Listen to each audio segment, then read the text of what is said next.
History remembers battles and kings, but sometimes the quietest voices leave the deepest marks. This is the story of 22 nuns from Thessaly, Greece, women who faced an empire, refused to break their mist, and left a message carved into stone beneath the Ottoman Palace itself. When Ottoman forces swept through Thessaly, a small convent stood directly in their path. Led by Mother Superior, Eleni of Lissa, the sisters were ordered to abandon their faith. All they needed to do was renounce their beliefs, put on new clothes, and fall in line with the empire. Mother Eleni refused. She chose martyrdom rather than surrender. Her death was meant to intimidate the others, but instead, it turned them into symbols of defiance. The remaining 22 nuns were bound, marched to the port of Volos, and shipped to Constantinople. They weren't prisoners of war, they were trophies. Their existence was meant to show the empire's power over conquered Christians.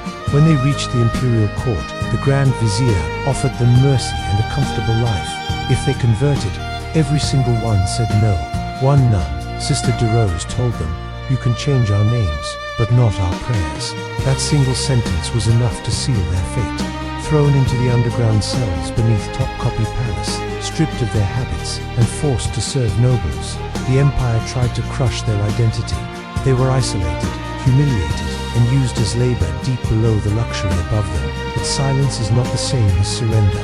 For months, possibly years, the nuns built a hidden world inside those damp corridors. They found an abandoned chamber, a kind of forgotten crevice beneath the palace.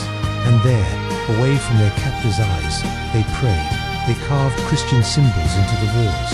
They whispered the songs.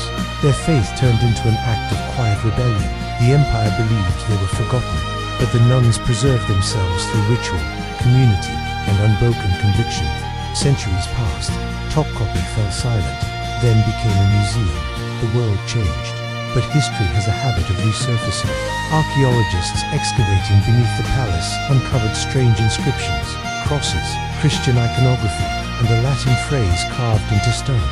Lux in tenebris licet, light shines in the darkness. No one in the Ottoman era would have carved it, but a group of imprisoned, defiant Greek Christian women.